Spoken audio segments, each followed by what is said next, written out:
যদি তুমি 2024 সালের এই শেষের দিকে এবং 2025 সালের এই শুরুর দিকে এসে যদি ভেবে থাকো যে তোমার জন্য কোন সিএসএস ফ্রেমওয়ার্কটি বেস্ট হবে, তো এই ভিডিওটি ঠিক তোমার জন্য। তো চলো ভিডিওটি শুরু করি।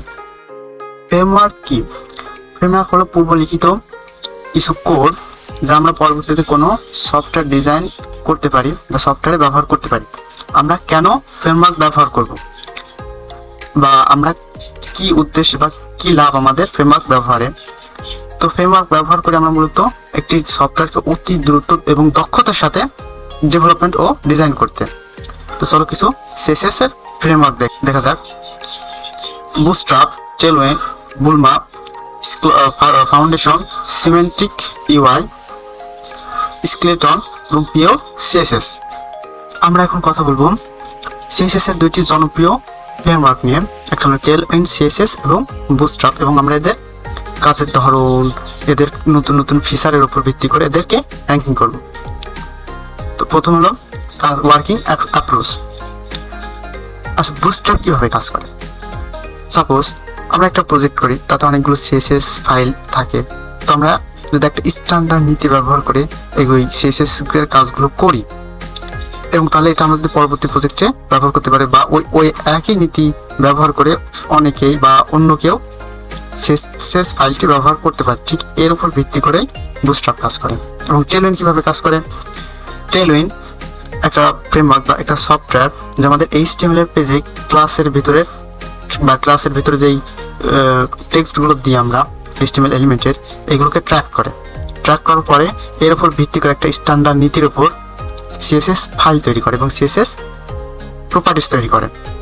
তো এর উপর ভিত্তি করে মূলত টেলউইন্ড কাজ করতে থাকে। তো আমরা যদি র্যাঙ্কিং করি, তো টেলউইন্ডের র্যাঙ্কিংও 1, বুটস্ট্র্যাপের র্যাঙ্কিংও 1, এবং দুজনেরই পপুলারিটি দেখি। এখানে টেলউইন্ডও পপুলার একটি ফ্রেমওয়ার্ক এবং বুটস্ট্র্যাপও পপুলার একটি ফ্রেমওয়ার্ক। কিছু লোক দাবি করে টেলউইন্ড বেশি পপুলার, কিছু লোক দাবি করে বুটস্ট্র্যাপ বেশি পপুলার। তবে পপুলার ভিত্তিতে যদি আমরা র্যাঙ্কিং করি, তাহলে টেলউইন্ড সিএসএস এবং বুটস্ট্র্যাপের পপুলারিটি প্রায় সমান, হয়তো একটু কম বেশি। তো উভয়ের র্যাঙ্কিং এখনো সমান, টেলউইন্ডেরও 2, বুটস্ট্র্যাপেরও 2। জেএস সাপোর্ট অর্থাৎ JavaScript support. Bootstrap JavaScript support করে, কিন্তু টেলউইন্ড জাভাস্ক্রিপ্ট সাপোর্ট করে না। এটা বুটস্ট্র্যাপের জন্য একটা plus point. Easy to learn. আচ্ছা, বুটস্ট্র্যাপ শেখা সহজ নাকি টেলউইন্ড শেখা সহজ? যেহেতু বুটস্ট্র্যাপে একটা স্ট্যান্ডার্ড নীতি ব্যবহার করে এবং টেলউইন্ডে একটা স্ট্যান্ডার্ড নীতি ব্যবহার করে, তাই উভয়ের জন্য এটা প্লাস পয়েন্ট। তাই টেলউইন্ডের প্লাস পয়েন্ট হচ্ছে, টেলউইন্ডের র্যাঙ্কিং হচ্ছে 3, বুটস্ট্র্যাপের র্যাঙ্কিং হচ্ছে 4। আচ্ছা, এবার রিস্ক দেখি। Risk for server down. আসলে টেলউইন্ড মূলত এই সিএসএস ফাইলগুলো টেলউইন্ডের একটা ওদের নির্দিষ্ট কম্পিউটার সার্ভারে আছে, এবং সেগুলো আমরা ব্যবহার করে আমাদের ফাইল বা আমাদের প্রজেক্টের সাথে ইন্টিগ্রেট করে আমরা সিএসএস এর কাজ করে থাকি। তো এক্ষেত্রে যদি বাই এনি চান্স কখনো বুটস্ট্র্যাপের সার্ভার ডাউন করে, তো আমরা এই টেলউইন্ড আমাদের এই সার্ভারের যে সিএসএস ফাইলগুলো এগুলো আসবে না এবং আমাদের প্রজেক্টটা ব্যর্থ হবে। তবে টেলউইন্ডের এগুলো কোনো ভয় নাই, কারণ টেলউইন্ড আমরা আমাদের নিজেদের কম্পিউটারে নিজেদের ফাইল তৈরি করি। সুতরাং এটা টেলউইন্ডের জন্য একটা প্লাস পয়েন্ট এবং বুটস্ট্র্যাপের জন্য অবশ্যই একটা মাইনাস পয়েন্ট। তো টেলউইন্ডের র্যাঙ্কিং হলো 4, বুটস্ট্র্যাপের র্যাঙ্কিংও 4। কমিউনিটি সাপোর্ট সম্পর্কে একটু বুঝি। টেলউইন্ডেরও হিউজ পরিমাণ কমিউনিটি সাপোর্ট আছে, বুটস্ট্র্যাপেরও হিউজ পরিমাণ কমিউনিটি সাপোর্ট আছে। এবং এই কমিউনিটি সাপোর্ট আছে অর্থাৎ তুমি যখন যদি কোনো সমস্যায় পড়ো, তবে তুমি এর অতি সহজেই সমাধান খুঁজে পাবো। তো টেলউইন্ডের র্যাঙ্কিংও 5, বুটস্ট্র্যাপের র্যাঙ্কিংও 5। এবার দেখবো ফাস্ট লোডিং।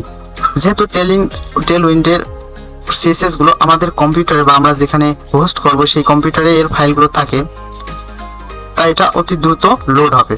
এবং টেলউইন্ডের ফাইলগুলো আমরা 100% ব্যবহার করি, তাই এটা অতি দ্রুত লোড হবে। এবং বুটস্ট্র্যাপের ফাইলগুলো অন্য একটি কম্পিউটার আছে, সেখান থেকে আমাদের ইউজারের কাছে যাবে, তখন এটা লোড হবে। তো বুটস্ট্র্যাপের লোড হতে একটু দেরিতে লাগে। তো এটা টেলউইন্ডের জন্য একটা প্লাস পয়েন্ট। তো টেলউইন্ডের র্যাঙ্কিং হচ্ছে 6, বুটস্ট্র্যাপের র্যাঙ্কিং হচ্ছে 5। তারপরে ফাস্ট ডিজাইন। টেলউইন্ডে কিন্তু কোনো প্রিবিল্ট ডিজাইন নাই, কিন্তু বুটস্ট্র্যাপে প্রিবিল্ট ডিজাইনটা আছে। তো আমরা অতি দ্রুত কোনো একটি ওয়েবসাইট ডিজাইন করতে বুটস্ট্র্যাপ ব্যবহার করি। এটা বুটস্ট্র্যাপের জন্য একটা প্লাস পয়েন্ট এবং টেলউইন্ডের জন্য একটা মাইনাস পয়েন্ট। তো টেলউইন্ডের জন্য পয়েন্ট হলো 6, বুটস্ট্র্যাপের জন্য পয়েন্ট হলো 6।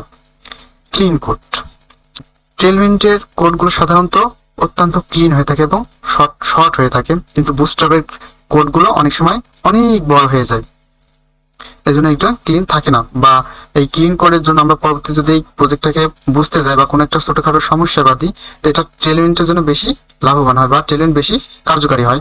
তো এটা টেলউইন্ডের জন্য একটা প্লাস পয়েন্ট। টেলউইন্ড সিএসএস এর র্যাঙ্কিং হলো 7 এবং বুটস্ট্র্যাপের র্যাঙ্কিং হলো 6। এবং সর্বশেষ যে বিষয়টা, লেটেস্ট টেকনোলজি। বুটস্ট্র্যাপ মূলত 2011 সালে মার্কেট প্লেসে আসে এবং টেলউইন্ড 2017 সালের দিকে মার্কেট প্লেসে আসে। তো অবশ্যই টেলউইন্ড লেটেস্ট টেকনোলজি, এটা টেলউইন্ডের জন্য একটা প্লাস পয়েন্ট। এবং সব থেকে গুরুত্বপূর্ণ একটা জিনিস, যদি তোমার একটা ভালো ডিজাইনার হতে হয় তো তোমাকে অবশ্যই দুটাকেই শেখা উচিত। কারণ অনেক জায়গায় তুমি দেখবা, অনেক ক্লায়েন্ট দেখবা তারা বুটস্ট্র্যাপকেই ব্যবহার করে, আবার অনেকে দেখবা টেলউইন্ডকে ব্যবহার করে। তো তোমাকে উভয়কে জানা লাগবে, এটা বাধ্যতামূলক যদি তোমাকে একজন ভালো ডিজাইনার হতে হয়। তো আজকের ভিডিও এখানেই শেষ, দেখা হবে পরবর্তী ভিডিওতে। একটা লাইক এবং চ্যানেলটিকে অবশ্যই সাবস্ক্রাইব করবেন।